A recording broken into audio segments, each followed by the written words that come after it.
What is going on, everyone? It is Tyler McKinney back here again. And yes, we're going to get into the power rankings that I have going into week 2. But before we do that, let's talk about this past weekend. And I was kind of getting ready to, defend the league and defend its honor against all of the haters and the naysayers. And there really wasn't that today. I was kind of surprised. I was, looking for it, and people had a lot of decent things to say about this league this time around, which just kind of shocking to me, but kind of, not really, just kind of the perception that I had seen before any of the games started. But there just were a couple things that kind of surprised me.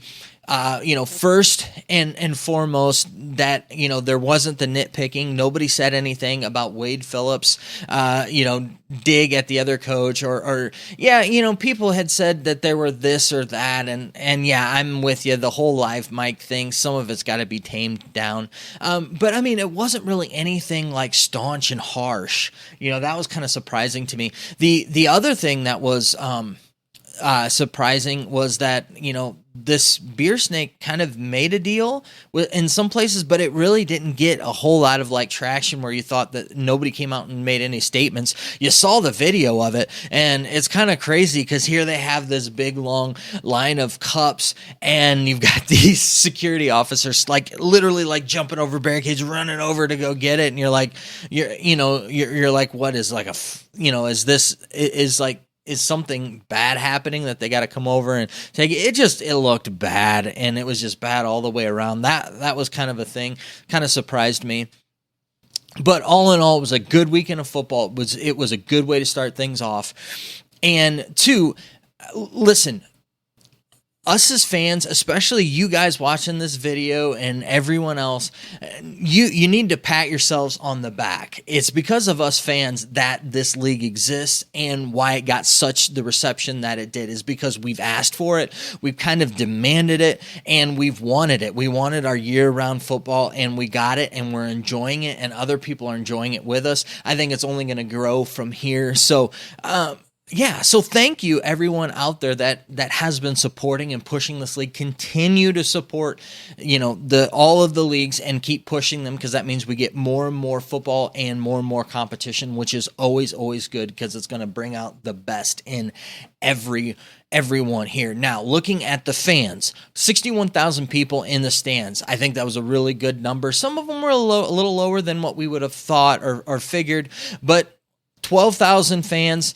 everywhere but in San Antonio. And San Antonio did show up. They showed up in the Alamo Dome with 24,000 fans strong, and man, did they continue with that.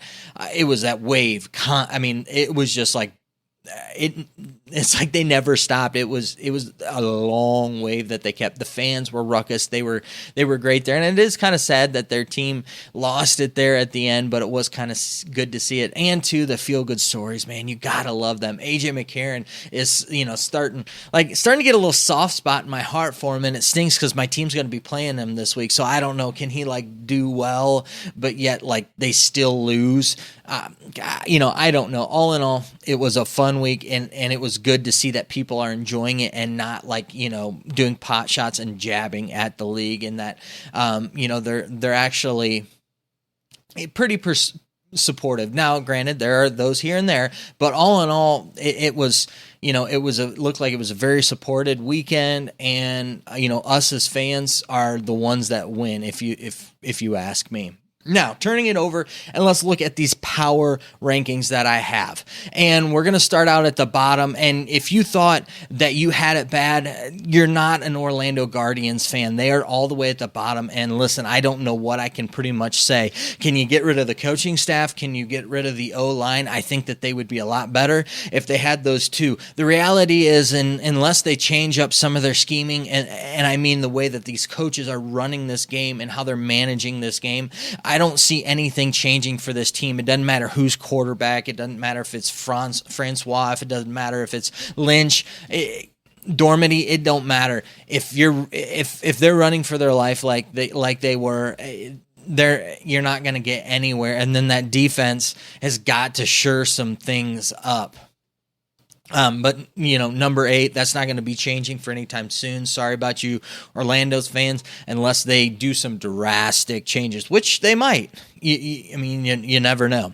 Number 7, I have the Vipers. And I will say this, I did have it mentioned to me that they did lose a couple of offensive linemen there in the, as they were going. So I will say that that's probably part of their woes, but their woes are at quarterback. Right now they're at number 7 for me.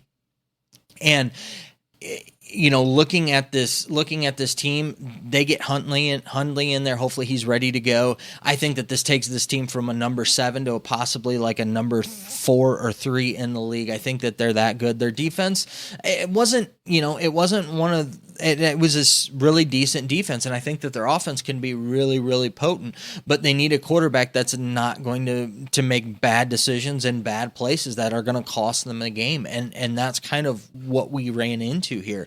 So I think that they can clean up some of that stuff. Overall, I thought that Woodson did a good job at the head coach position with it.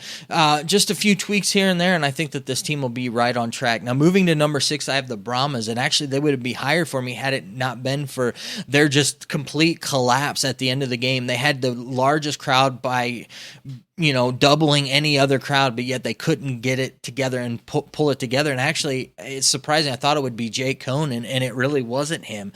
It really, I think partly was the scheme there, and the defense just fell apart in the last minute and a half. We'll see what they do if they can rebound this week. The pieces are there. Hines Ward's done a good job and actually managed that game fairly well the whole game.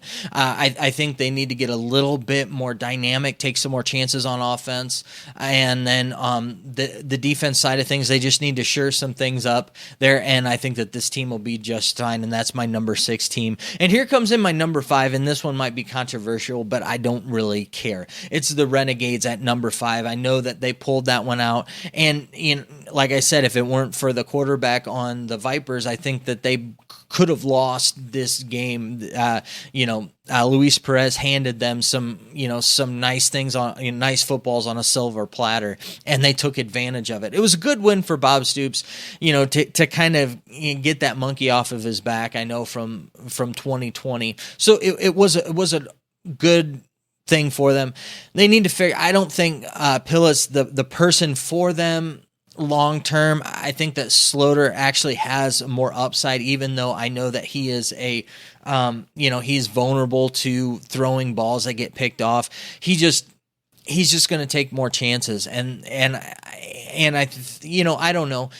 Pilla is young, so we'll see what happens there. But right now, this is kind of the team that just kind of found a way to win that I'm not really too sure about their offense, and I want to see how they kind of go from here. But I've got them at number 5. And at number 4, yes, I do have the Dragons. The Dragons lost it there right at the end of the game. They gave it up after the whole beer snake debacle and all of that. They fell apart. They forgot about the run, and things just kind of just fell off the wayside. But the reality of it is they still had a chance at the end of the game. And this is a team to where I think they've got a really good defense. I think that they got a really potent offense. I think if they can stick to their game plan, I think if they can get a little bit more in the run game, they've got a great running back in Knox that I think can really handle the rock for them when they need that. And to build that lead and then really rely on that run, I think that this team not only is going to be a really good team in the league, but they're going to be one of the teams challenging for the championship. And then you've got the Battlehawks, and the only reason why they're at number 3 is because they willed themselves to win from every position. For a minute and 25 seconds, they were world beaters, and because of that, I've got them at number 3. Now we'll see this week if they go back to what they played for the first 3.5 quarters, or are we going to get the team that we saw at the end? I'm hoping we get this week I'm hoping that they lose, but For all of you Battlehawks fans, I hope that they turn some things around and turn it into a whole game effort as opposed to only a minute and 25 seconds. At number 2, I have the DC Defenders. And really, I was not as high on them. And actually looking back on things, I think that there's a lot to be left desired here. A lot more people were a lot more, they had a lot more criticism for Te'amu than I did. I'm not sold on a 2-quarterback system. I think maybe, you try your third option there, Dungy, and see what you got there with it. But I didn't think he was that bad. I think that this offense needs to figure some things out before this team is really going to be competing for anything. They got it. Ben DiNucci gave them some gifts, and they in turn, graciously took those gifts at home. And of course, that home crowd was roaring and rocking. And yeah, they made a difference in this game. But this is a team that I could easily see losing this week. And falling downhill with they just don't seem to have an identity. I think they've got a decent defense, but the identity on offense, I just don't see it there, and you're going to need some offense in this league. And number 1, I have the Roughnecks. Really, the only thing they need is a quarterback. I don't really think Silvers is the guy, and against the Guardians, you didn't really need to have anything. I mean, they self-imploded on themselves. I think they've got a firing defense.